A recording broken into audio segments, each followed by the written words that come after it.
शासन की शुरुआत करते हैं, याद रखना है आपको, क्या याद रखना है, तो देखिए निम्नलिखित व्यक्ति 1787 से लेकर के 1818 तक, कब से कब तक बोल रहा है बेटा, 1787 से लेकर के 1818 तक इस राज्य में मराठा सूबेदार थे। तो मराठा सूबेदार की अगर हम बात करें तो सूबा शासन की शुरुआत कब से हुई थी, सूबा शासन की जो शुरुआत है वो 1787 से हुआ था। कब से हुआ था, 1787 से हुआ और 1818 तक रहा था। पहले तो ये पॉइंट तुम क्लियर कर लो कि जो सूबा शासन की व्यवस्था चली थी वो कब से कब तक चली थी, तो 1787 से चला था और 1818 तक चला था। क्लियर है क्या। अब यहाँ पर बताया गया है कि कौन कौन से व्यक्ति हैं जो आपके सूबेदार के रूप में नियुक्त हुए थे। तो सबसे पहले महिपत राव का नाम आपको याद रखना है, ठीक। महिपत राव के बाद कौन है, आपके विठल राव है। सबसे पहले महिपत राव, उसके बाद विठल राव, विठल राव के बाद कौन है, भवानी कालू, कौन आया था, भवानी कालू, भवानी कालू के बाद कौन आया है, केशव गोविंद, केशव गोविंद के बाद बीकोजी पिंडरी, उसके बाद बीकाजी गोपाल, उसके बाद सखाराम हरि, फिर सीताराम, यादवराव दिनकर। आगे क्या समझ में, याद हुआ क्या आपने को, नहीं हुआ ना, याद करना पड़ेगा, शुरू को याद करो पहले। सबसे पहले आपके महिपत राव दिनकर आपको याद रखना है। महिपत राव दिनकर के बाद कौन आया था बेटा, विठल राव दिनकर। ये दोनों याद हुआ क्या, सबसे पहले कौन आया था, महिपत राव दिनकर, ठीक। महिपत राव दिनकर के बाद कौन आया, विठल राव दिनकर। बोलो महिपत राव दिनकर, महिपत राव के बाद विठल राव दिनकर, विठल राव दिनकर के बाद कौन आया था, भवानी कालू,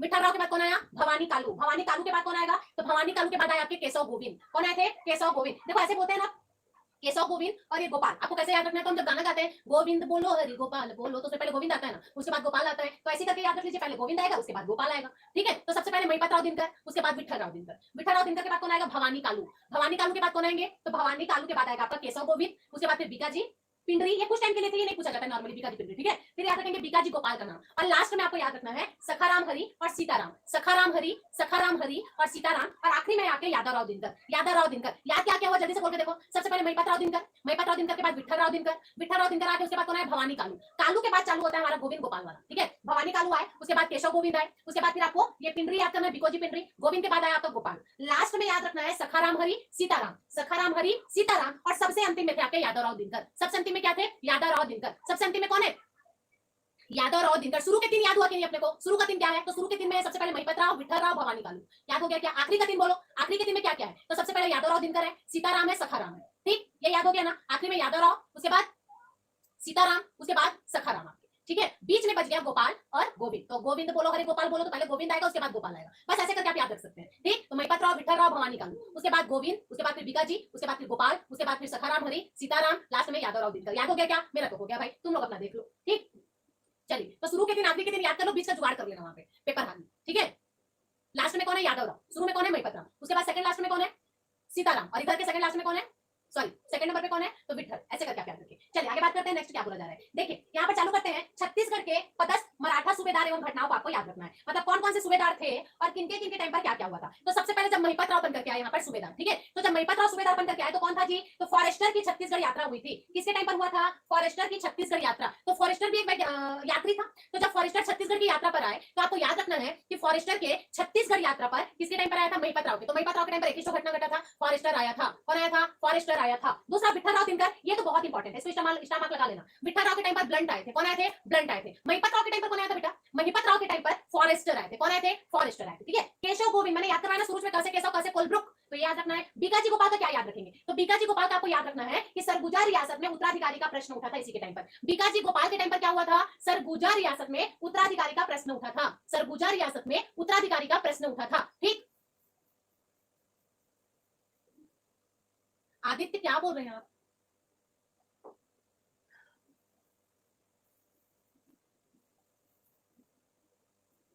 अच्छा चलो। तो सरगुजा रियासत की बात हो रही है। सरगुजा रियासत में किसके लिए, सरगुजा रियासत में क्या हुआ था, तो उत्तराधिकारी का प्रश्न किसके टाइम पर हुआ था, तो आप बताएंगे। सरगुजा रियासत में उत्तराधिकारी का जो प्रश्न है वो बीकाजी गोपाल के टाइम पर उठा था। किसके टाइम पर उठा था बेटा, बीकाजी गोपाल के टाइम पर हुआ था। किसके टाइम पर, बीकाजी गोपाल के टाइम पर हुआ था, ठीक है। नेक्स्ट है आपके, अरे सबको नहीं दिया गया है ना भाई, पूरे जितने सूबेदार थे उन सबका नाम थोड़ी ना दिया गया है यहाँ पे। यहाँ पर सिर्फ जो इंपॉर्टेंट है, जहां से आपका प्रश्न बनता है, सिर्फ 3-4 लोगों के बारे में पूछा गया है, ठीक। तो महिपत राव से पूछेगा तो आप बताएंगे फॉरेस्टर आया था, विठल के टाइम पर ब्लंट आया था, ठीक। केशव गोविंद के टाइम पर कोलब्रुक आया था, बीकाजी गोपाल के टाइम पर सरगुजा का समस्या हुआ था उत्तराधिकारी का। बस ये याद रखना है। आनंदीबाई छत्तीसगढ़ की निम्नलिखित मराठा शासक की समकालीन थी। ये याद रखना है आपको कि जो आनंदीबाई है वो किसके समकालिक थी, तो आपको बताना है, याद रखना है। बिंबा के समकालिक थी क्योंकि उसकी बीवी थी। चिमड़ा जी के टाइम पर भी ये थी और व्यंको जी के भी टाइम पर थी। याद रहेगा क्या, तो आनंदी किसके किसके समकालिक थी बेटा, तो बिंगा जी की तो रहेगी रहेगी, चिमड़ा जी की भी थी और व्यंको जी की भी थी। तो यह पॉइंट भी आपको याद रखना है। चलिए अगला देखते हैं। छत्तीसगढ़ में राजा के नाम पर शासन करने वाले मराठा राजा के प्रतिनिधित्व के रूप में जाना जाता था। प्रश्न थोड़ा सा पहले समझो। प्रश्न बोल रहा है छत्तीसगढ़ में राजा के नाम पर शासन करने वाला, मतलब हम राजा ऐसा बोल करके ये शासन करते थे और मराठा राजा के प्रतिनिधित्व होते थे, तो इसको क्या कहा जाता था? सूबेदार कहा जाता था। मराठा का जो राजा था वो स्वयं ना आकर के अपना एक प्रतिनिधि नियुक्त कर दिया था ना, इसी व्यवस्था को तो सूबा शासन व्यवस्था कहा जाता है। तो ये आपको याद रखना है। ठीक, चलिए आगे बात करते हैं। नेक्स्ट क्या कहा जाता है? इस राज्य में प्रथम मराठा सूबेदार कौन था? तो प्रथम मराठा सूबेदार याद करवा चुकी मैं तुम लोग को, महिपत राव दिनकर था। इनमें से किस भोसला शासक के शासनकाल में इस राज्य में सूबा व्यवस्था लागू हुआ? फिर से वही प्रश्न आ गया, व्यंको जी याद रहेगा ना। इस राज्य का मराठा सूबेदार कौन था जिसके शासनकाल में यूरोपीय यात्री कोलब्रुक आया था? तो कोलब्रुक कहां से? कोलब्रुक और कैसे? केशव गोविंद। याद हो गया क्या? तो ऐसे करके आपको क्या करना है? याद रखना है। चलिए अगला देखते हैं। किस मराठा सूबेदार के समय में यूरोपीय यात्री मिस्टर ब्लंट आए थे? तो ब्लंट से विट्ठल आपको याद रखना है। ब्लंट मतलब होता है ब्लाइंड, और ब्लाइंड मतलब होता है अंधा, और अंधा को लाठी की जरूरत होती है, और लाठी विट्ठल एक जैसा साउंड आ रहा है ना, ऐसे करके ट्रिक बना सकते हो। पिंडारियों की शक्ति किस वर्ष पूरी तरीके से नष्ट हो गई थी? तो पिंडारी आपने मूवी देखा है? कौन सा मूवी था यार जिसमें पिंडारी के बारे में चर्चा अपने को मिलता है सुनने के लिए? अरे रे रे रे रे, उसमें वो हीरोइन थी जो कैटरीना जैसी दिखती थी थोड़ा थोड़ा, क्या मूवी था? ना ना ना, बाहुबली नहीं ना, पिंडारी वाला जो था, अरे वीर नाम था उसमें, सलमान खान, वीर वीरी था क्या? मूवी का नाम वीर था क्या? हाँ, तो सलमान खान का था, और कैटरीना कैफ जैसे वो लड़की दिखती थी, जरीन खान नाम था शायद, है ना। देखो मैं मूवी भी देखती नहीं तो मुझे इतना पता नहीं है ना, मैं थोड़ी सी ओल्ड वाली हूँ, मुझे पुराने गाने सुनने पसंद है बस, बाकी कुछ नहीं। मूवी वगैरह तो मैं वैसे भी नहीं देखती, और मूवी देखूंगी भी तो हॉरर मूवी देखती हूँ बस, ठीक है, भूत भूत नहीं देखती, बस वही पसंद है मेरे को, बाकी कुछ नहीं। हाँ जरीन खान, तो उसमें हमने पिंडारी शब्द सुना था ना, वही पिंडारी से याद आ गया मेरे को, तो प्रश्न में पूछ लिया जाता है। हाँ बस मुझे हॉरर मूवी पसंद है, बस वही से देखती हूँ और कुछ नहीं। रोमांटिक मूवी नहीं देखते मैडम, आजकल रोमांटिक मूवी में होता क्या है, क्या ही देखोगे उसको, मजा नहीं आता मेरे को, मैं बस हॉरर मूवी देखती हूँ, उसमें अच्छा लगता है मेरे को। ठीक है, तो आपको याद रखना है, अब जो है वो है यार।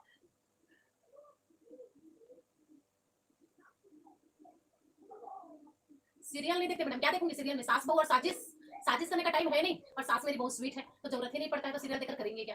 ठीक है, चलिए आते हैं पॉइंट पर। अब हम बात कर रहे थे पिंडारियों का, तो ये एग्जाम में आया हुआ है तो आपको याद रखना है। ठीक है, क्या बोला जा रहा है? पिंडारियों की शक्ति किस वर्ष पूर्ण तरीके से नष्ट हो गई थी? आप बताएंगे पिंडारियों की जो शक्ति है वो 1818 में पूरी तरीके से नष्ट हो गया था, जब सूबा शासन समाप्त हुआ।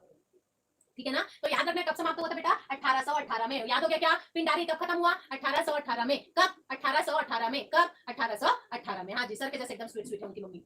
चलिए, तो 1818 याद हो गया हमको। तो पिंडारी की शक्ति किस वर्ष पूर्ण तरीके से नष्ट हो गया? तो 1818 आपको याद रखना है। ठीक है,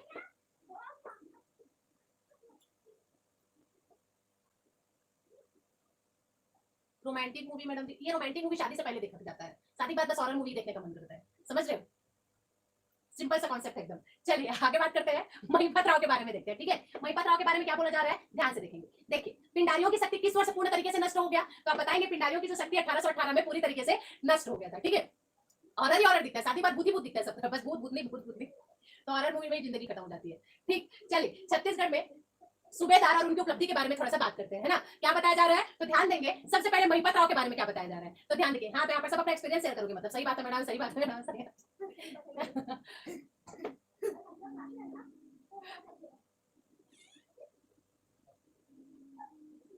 हो गया, शांत हो जाओ अभी तुम लोग। चलो इधर, महिपत राव, महिपत राव के बारे में आपको क्या याद रखना है? तो इसमें ना बेटा आपको क्या गलत है ये बताना है। ठीक, अभी जो हम देख रहे हैं इसमें आपको हमको कहाँ पता मैडम? हाँ, तो तुम रोमांटिक मूवी देखा करो फिर, ठीक है, बाद में पता चल जाएगा, है ना। देखिए, महिपत राव के टाइम पर क्या हुआ था, तो क्या गलत है आपको ये बताना है। तो सबसे पहली बात, महिपत राव आनंदीबाई से सत्ता का संघर्ष होता है। एक्चुअली में हुआ ये ना कि जिस टाइम पर आनंदीबाई थी उस टाइम पर आपके व्यंको जी भी आ गए थे, क्योंकि बिम्बाजी भोसले की मृत्यु हो चुकी थी। अब व्यंको जी जब यहाँ आए तो वो सुबह सुबह शासन चाहते थे यहाँ पर लगाना, लेकिन आनंदीबाई उसका विरोध कर रही थी कि मैं सुबह शासन को चलने नहीं दूंगी। तो आपको याद रखना है, आनंदीबाई के टाइम पर या महिपत राव को जब सूबेदार बनाकर यहाँ भेजा गया तो आनंदीबाई ने उसका बहुत विद्रोह किया, बहुत ज्यादा विद्रोह किया। ठीक है, कि नहीं तुमको तो मैं शासन करने नहीं दूंगी। तो यही पॉइंट बोला जा रहा है, महिपत राव के टाइम पर क्या हुआ था, तो आनंदीबाई से सत्ता का संघर्ष हुआ, तो उसको बेचारे को सही तरीके से काम नहीं करने दी थी। तो ये आपको याद रखना है।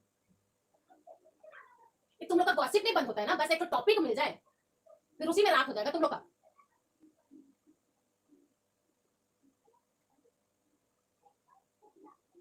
मैडम जी बेस्ट ले लो संन्यास। चलो, तो महिपत राव के टाइम पर क्या हुआ था, आनंदीबाई के साथ सत्ता का संघर्ष हुआ था, है ना। दूसरा क्या है, केशव गोविंद। केशव गोविंद के टाइम पर मैं बता रही हूँ ना, केशव गोविंद के टाइम पर ही देखो कोलब्रुक आया था, और याद रखेंगे केशव गोविंद के टाइम पर ही पिंडारी आक्रमणों से रक्षा हुई थी, याद रहेगा क्या। अब देखो गोविंद जी सबसे रक्षा करते हैं ना, तो यहीं से आपको याद रखना है, पिंडारी, ये पूछा गया एग्जाम में, इस टाइम आप इसको लगा लेना, पिंडारियों के आक्रमण से रक्षा किसने किया था? तो सबकी रक्षा कौन करता है? केशव गोविंद जी करते हैं। तो ऐसे करके आप याद रखेंगे, पिंडारियों के आक्रमण से भी रक्षा कौन किया था? केशव गोविंद जी किए थे। ऐसे करके आपको याद रखना है। ठीक, तीसरा है बीकाजी गोपाल। तो सरगुजा में गोपाल जी के टाइम पर क्या हुआ था, जमींदारी वाला हस्तक्षेप उत्तराधिकारी के लिए बताया ना हमने। विठल राव दिनकर के टाइम पर परगना व्यवस्था का प्रारंभ हुआ था बेटा, याद रखना। देखो, परगना व्यवस्था अगर पूछेगा तो याद रखेंगे विठल राव दिनकर के टाइम पर परगना व्यवस्था हुआ था। अगर पूछेगा सूबेदार व्यवस्था तो आपको बताना है व्यंकोजी का। क्लियर है क्या चीजें? परगना व्यवस्था की शुरुआत किसके टाइम पर हुई थी? तो परगना व्यवस्था की शुरुआत विठल राव दिनकर के टाइम पर हुआ था। सूबा शासन की शुरुआत किसके टाइम पर हुई थी? व्यंकोजी भोसले के टाइम पर हुआ था। पिंडारियों के आक्रमण से रक्षा किसके टाइम पर हुआ था? केशव गोविंद के टाइम पर हुआ था। सरगुजा की जमींदारियों की समस्या किसके टाइम पर उत्पन्न हुई थी? तो आप बताएंगे बीकाजी गोपाल के टाइम पर हुआ था। ये सारे इंपॉर्टेंट फैक्ट पॉइंट है ना, तुम लोग ध्यान से नहीं पढ़ोगे तुम लोग जानो। सखाराम हरि भी है, बचा हुआ है हमारा हरि बाबू। देखो इसके टाइम पर क्या हुआ था? बस्तर जमींदारी पर आक्रमण हुआ था। तो सखाराम हरि के टाइम पर क्या हुआ था? बस्तर की जमींदारी पर आक्रमण हुआ था। याद रहेगा क्या हमको? सखाराम हरि के टाइम पर क्या हुआ था? बस्तर की जमींदारी पर आक्रमण हुआ था। ठीक, और यह पॉइंट आपका क्या हो जाएगा? गलत हो जाएगा। पांचवा जो पॉइंट है वही क्या हो जाएगा हमारा? गलत हो जाएगा। तो याद रखना है, इसमें आपको गलत ही ना बताना था। तो पांचवा गलत है, बाकी चार आपका बिल्कुल सही है। तो विठल के टाइम पर क्या हुआ था? परगना चालू हुआ था। लेकिन बस्तर की जमींदारी पर जो आक्रमण है वो सखाराम हरि के टाइम पर नहीं हुआ था। तो पांचवा आपका यहाँ से एकदम शुद्ध भाषा में गलत हो गया है। चलिए आगे बात करते हैं। नेक्स्ट क्या बोला जा रहा है? सूबा व्यवस्था के अंतर्गत इस राज्य में मराठा सूबेदार का मुख्यालय निम्नलिखित में से कौन था? याद रखेंगे, जब सूबा शासन यहाँ छत्तीसगढ़ में आ गया, तो जब छत्तीसगढ़ में सूबा शासन की व्यवस्था आ गई, तब मराठे जो सूबेदार है इन्होंने अपना मुख्यालय कहाँ को बनाया था? तो जो मराठे सूबेदार है इन्होंने अपना मुख्यालय रतनपुर को बनाया था। कहाँ को बनाया था बेटा? रतनपुर को। मराठा शासन काल में छत्तीसगढ़ में सूबा व्यवस्था के संबंध में यह कथन सत्य है, सूबेदार छत्तीसगढ़ स्थित भोसला शासक का अधिकारी होता था। ये अपन जानते हैं। नेक्स्ट है सत्य कथन। आपको बताना है क्या सत्य कथन आ गया? देखो सत्य कथन चुनना है ना यहाँ पे। सबसे पहला पॉइंट बोल रहा है छत्तीसगढ़ के प्रथम सूबेदार महिपत राव के समय में शासन की सारी शक्तियां आनंदीबाई के हाथों में थी। बिल्कुल सही है, तभी तो ये विरोध कर रही थी ना कि मैं सुबह शासन नहीं चलने दूंगी। तो ये तो आपका सही हो गया। दूसरा, सूबेदार विठल राव दिनकर के प्रशासन में परगना पद्धति की मैं तुमको अभी जस्ट करवाई हूं, ये भी सही है। सूबेदार बीकाजी गोपाल के टाइम पर क्या हुआ था? छत्तीसगढ़ में पिंडारियों ने लूट की थी ना। अगर देखो दो टाइप का प्रश्न बनता है, पिंडारियों ने लूट किसके टाइम पर किया था पूछेगा, तो आप बताएंगे बीकाजी गोपाल के टाइम पर। किसके टाइम पर लूट किया था बेटा? बीकाजी गोपाल के टाइम पर। और अगर यहीं से एक प्रश्न बन जाता है कि पिंडारियों से रक्षा किसके टाइम पर हुआ था, तो केशव गोविंद। आपको याद रखना है। बात क्लियर हुई हमारी? पिंडारियों ने लूट किया था पूछेगा तो बीकाजी गोपाल याद रखना है, और पिंडारियों से रक्षा पूछेगा तो केशव गोविंद याद रखना है। चीजें हमारी क्लियर? चलिए आगे देखते हैं। तो तीनों सही है हमारा। छत्तीसगढ़ में मराठा प्रभुत्व काल में किस सूबेदार के समय पिंडारी उपद्रव हुआ था? फिर से वही बात पूछ रहे हैं ना। उपद्रव का मतलब भी होता है लूट पाट करना। ये पिंडारी मतलब होते हैं छोटे मोटे चोर उचक्के जो रोड में जा जाकर क्या करते थे? रोड में घुस जाते थे, लोग आ जा रहे हैं उनको लूट लेते थे। इनको ही पिंडारी कहा जाता है। देखो हमारे बिलासपुर वाले एरिया में बहुत ज्यादा पिंडारी आ गए थे उस समय की बात है। तो उस पिंडारियों के उपद्रव की वजह से और पिंडारियों के नाम पर ही वहां पर एक जगह पड़ता है पेंड्रा, आप लोगों ने सुना होगा, ठीक है, लोरनी पेंड्रा ऐसा बोलते हैं। तो उस पिंडारी के नाम पर ही वहां पर पेंड्रा नाम दिया गया था। वहां पर पिंडारियों को उपद्रव बहुत ज्यादा हो गया था उस टाइम पर, तो उनकी वजह से ही वहां पर पेंड्रा नाम दिया गया। ठीक है, तो सबसे ज्यादा उपद्रव किसके टाइम पर हुआ था? तो आप बताएंगे उपद्रव मतलब सबसे ज्यादा लूटपाट। तो आपको बताना है बीकाजी गोपाल के टाइम पर हुआ था। ठीक है, लेकिन रक्षा किसके टाइम पर हुआ? केशव गोविंद के टाइम पर हुआ था। तो ये भी आपको याद रखना है। ठीक, नेक्स्ट है किसने छत्तीसगढ़ के परगना प्रणाली, परगना बोलते हो विठल राव। क्लियर?